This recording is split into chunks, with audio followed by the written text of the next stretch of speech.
हूं वीरेंद्र गुप्ता और आप देख रहे हैं पावन संसार। आम आदमी पार्टी के जो मुखिया हैं और जो दिल्ली के मुख्यमंत्री अरविंद केजरीवाल जी, उन्होंने कल त्यागराज स्टेडियम में कार्यकर्ता सम्मेलन बुलाया और इससे पहले जो निगम पार्षद हैं उनका भी सम्मेलन बुला चुके हैं और विधायकों का भी बैठक वो कर चुके हैं। लेकिन आपात स्थिति में कार्यकर्ताओं का जो सम्मेलन बुलाने का जो मकसद है, उस समय तो यही दिखाई दे रहा है कि इस समय जो जेल जाने का समय, उन्हें लग रहा है कि जेल तो जाना ही पड़ेगा, क्योंकि कोई ऐसा उपाय नजर आ नहीं रहा कि वो जेल जाने से बच जाएं। तो आखिरी हथियार के तौर पर अब कार्यकर्ताओं का सम्मेलन बुलाया गया और बड़े क्रांतिकारी विचार दिए गए। जो इनके सोशल मीडिया प्लेटफॉर्म हैं आम आदमी पार्टी के, उसमें जो हैशटैग लगाया गया, उसमें ये बताया गया कि अरविंद केजरीवाल जी के इतने बातें सुनकर, अरविंद केजरीवाल जी की बातें सुनकर मोदी जी रात को सो नहीं पाएंगे। अरे इतनी क्रांतिकारी बातें हैं, और मोदी जी सो पाएंगे या नहीं सो पाएंगे ये तो एक अलग विषय है। ये देखिए उनका अपना विषय है, वो कब सोते हैं, क्यों सोते हैं, नींद उन्हें आती नहीं आती। लेकिन नींद इस समय दिल्ली के जो मुख्यमंत्री हैं उनकी उड़ी हुई है, क्योंकि ईडी ने शिकंजा इस कदर कस दिया है कि अब उन्हें बचने का कोई रास्ता नजर नहीं आ रहा। और अब अंतिम, क्योंकि देखिए अब छठ का पर्व भी 19 तारीख को हो जाएगा, उसके बाद ईडी का कभी भी समन आ सकता है। और जो क्रांतिकारी विचार इन्होंने रखे वो भी चलिए बता देता हूँ। कुछ बातें इन्होंने कही कि देखिए कार्यकर्ताओं के सम्मेलन में, एक तो उन्हें ये ड्यूटी दी गई कि सबको घर घर जाना है और लोगों को समझाना है और बीजेपी की पोल खोलनी है। लोगों से ये कहना है कि देखिए कि ये झूठी पार्टी है और लोकसभा की एक भी सीट नहीं आनी चाहिए 2024 के चुनावों में, क्योंकि ईमानदारी से काम तो ये कर रहे हैं, कट्टर ईमानदार तो ये हैं। अब अगर बीजेपी कोई सीट लेके जाती है तो जनता ये गलती हरगिज भी ना करे। चलिए अच्छी बात है, कोई उसमें दिक्कत नहीं है, लेकिन कार्यकर्ताओं पर ही डिपेंड क्यों है? अगर कोई भी बात करनी है तो दिल्ली की जनता का सामना कीजिए। और दुख की बात तो ये होती है कि एक मुख्यमंत्री, आप जनता से सीधा संवाद हो सकता है, लेकिन जनता को आप ना शीश महल में बुलाएंगे, ना किसी सभा में जाएंगे, ना किसी प्रेस के भी संवाददाताओं का जवाब देंगे, क्योंकि आप जवाब तो उन्हीं को देते हैं जिसमें आपने प्रिंटेड स्क्रिप्ट उन्हें दी होती है और उन्हें क्या सवाल पूछना है ये पहले से निर्धारित होता है। इसमें कोई दबी या ढकी और छुपी हुई तो कोई बात है नहीं। अब मुख्यमंत्री जी ने बोला कि इस्तीफा तो उनके जूते की नोक पर रहता है, और पहले भी जब उनकी पहली बार सरकार बनी थी तो मात्र 58 दिनों के अंदर उन्होंने इस्तीफा सौंप दिया था। समझ सकते हैं कि कोई मुख्यमंत्री का पद, उसके लिए कुछ ऐसी कोई चिंता है नहीं। देखिए तो आते रहते हैं, जाते रहते हैं, इसकी कोई परवाह नहीं है। और जेल जाने का इन्हें कोई ऐसा भय नहीं है, कोई शौक है। सुविधाएं तो इतनी कर दी हैं मुख्यमंत्री जी ने, दिल्ली के मुखिया हैं तो कुछ भी कर सकते हैं। कार्यकर्ताओं को ये बताया कि देखिए कोई जेल कोई ऐसी जगह नहीं है जहां पे जाने से डरा जाए, क्योंकि भगत सिंह भी जेल गए, राजगुरु भगत सिंह और भी अन्य क्रांतिकारी जेल गए हैं ना, सच से लड़ते हुए जेल गए हैं। अब भला कोई इनको ये बताए कि ये जो भगत सिंह राजगुरु गए जेल, क्या भ्रष्टाचार के आरोप लगे थे जो जेल गए थे? आप तो भ्रष्टाचार के आरोप में जेल गए हैं। मैं ये नहीं कहता कि देखिए जो बीजेपी आरोप लगा रही है इनके ऊपर, ये झूठे हैं या सच्चे हैं, लेकिन जो भी आरोप लगाए जा रहे हैं, झूठे आरोप भी लगाए जा रहे हैं, तो उनका जवाब दीजिए। अब जवाब ये इसलिए नहीं देते क्योंकि जनता को तो मानना ही पड़ेगा ना कि ये तो जो बोल रहे हैं सच बोल रहे हैं, जो भी आरोप हैं वो झूठे हैं।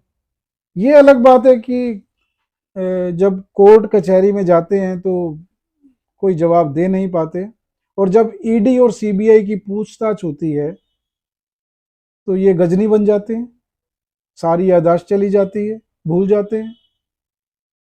अब सत्येंद्र जैन जी से जब जेल में पूछताछ हुई, ईडी ने पूछताछ करी, तो उन्होंने भी तो यही कहा था कि देखिए कोरोना में इतना दिमाग पे असर हो गया कि इन्हें तो कुछ याद ही नहीं है।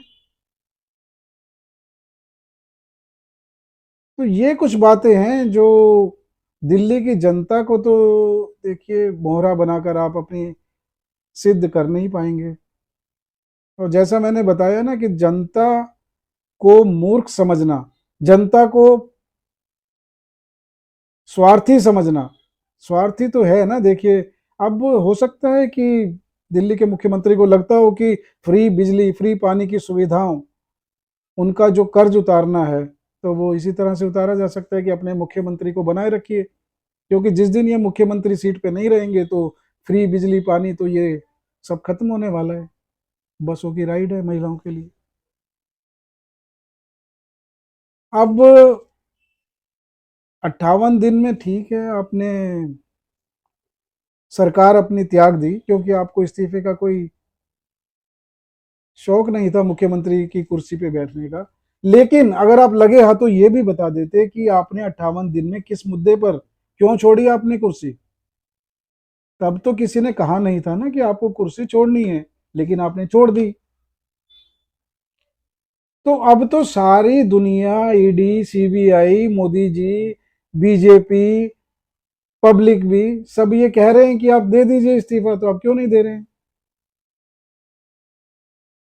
देखिए एक बात मैं दर्शकों आपको बताना चाहूंगा कि इस समय जो कुर्सी का मोह है, ये कोई ये कोई ये जीवन मरण का प्रश्न बन चुका है इस समय इनके लिए, क्योंकि ऐसा कोई योग्य व्यक्ति इन्हें लग नहीं रहा कि जो इनकी कुर्सी पर आकर बैठ सके। और डर इतना है कि अगर किसी व्यक्ति ने इस कुर्सी को हथिया लिया और इनकी जगह उसने कुछ जन सेवा कर दी, जैसे आप लोग जन सेवा करते हैं, तो कोई भी कर सकता है, तो नाम उसका होगा और अपने नाम के बराबर में किसी का नाम शायद इन्हें पसंद नहीं है। अब जनता के सेवक हैं तो जनता से आंख में आंख मिलाकर कुछ बात तो कीजिए, तभी तो पता चलेगा। नैतिकता तो लगती नहीं कि कुछ बची है, नैतिकता का अंश भी नहीं बचा। सिर्फ साजिशें नजर आती हैं इन्हें केंद्र सरकार की, इसके अलावा कोई इन्हें शब्द नजर नहीं आता। एक भी सवाल का जवाब ये दे नहीं पा रहे हैं, बचने का इस समय कोई रास्ता नहीं है। और जेलों की जो ये सुविधाओं की बात कर रहे हैं, इसमें तो देखिए जेलों की अगर सुविधाएं इतनी अच्छी होती तो जो इनके मंत्री हैं, सबसे पहले तो सत्येंद्र जैन जी गए। अब आप देखिए कि जेल में उनका 40 किलो वजन कम हो गया। कुछ वीडियोस आए थे जेल से बाहर और उसमें दिखाया गया था कि ये मसाज ले रहे हैं, मालिश वालिश करा रहे हैं, बाहर का खाना खा रहे हैं। उसके बाद बात दब गई वो किसी तरह से। उसके बाद ये खबर आई कि जेल में रहते हुए इनका जो है वजन 40 किलो कम हो गया है।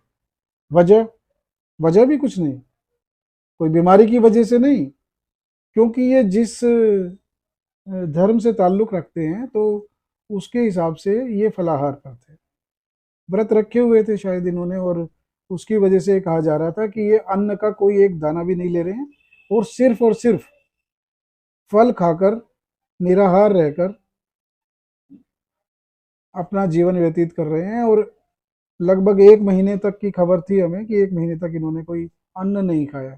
इसकी वजह से इनका वजन धीरे धीरे कम हो गया। अब डॉक्टर्स को चिंता हुई और इतनी ज्यादा बात बढ़ गई कि इन्हें जेल से अंतरिम जमानत मंजूर करनी पड़ी कोर्ट को। अब सवाल फिर वही घूम फिर कर फिर वही आता है कि जेल में अगर सुविधाएं हैं तो ऐसा क्यों होता है। और इंटरेस्टिंग बात तो ये है कि जब जेल में जाते हैं इनके मंत्री जब जेल से बाहर रहते हैं, अपने मंत्रालय में रहते हैं, तो अपना इलाज कराने के लिए दिल्ली के अस्पताल तो छोड़िए, विदेश तक चले जाते हैं। कोई सिंगापुर चला जाता है, थाईलैंड चले जाते हैं, जहाँ भी अच्छा इलाज होता है, क्योंकि दिल्ली के अस्पताल में तो इन्हें भरोसा है नहीं। लेकिन जब ये जेल में जाते हैं तो दिल्ली के जो सरकारी हॉस्पिटल है वो ही इन्हें भाते हैं। अब ये क्यों भाते हैं ये आप सोचिए। तो देखिए अब जो उम्मीद की आखिरी किरण है कार्यकर्ताओं का सम्मेलन, इसमें क्या रिजल्ट निकल कर आता है और ईडी अपना दूसरा समन कब भेजती है ये तो आने वाला समय ही बताएगा। लेकिन दर्शकों आपको क्या लगता है, इस तरह की नौटंकी ड्रामेबाजी से क्या ये जनता का दिल जीत पाएंगे? क्या जनता का इनसे मोहभंग हो चुका है? ये आप जैसा भी सोचते हैं हमें कमेंट बॉक्स में कमेंट करके बता सकते हैं। चैनल के कंटेंट अगर आपको पसंद आए हैं तो प्लीज़ लाइक कीजिए, शेयर कीजिए और चैनल को अगर अभी तक सब्सक्राइब नहीं किया है तो तुरंत कर लीजिए। फिर मिलेंगे किसी नए मुद्दे पर, तब तक के लिए नमस्कार।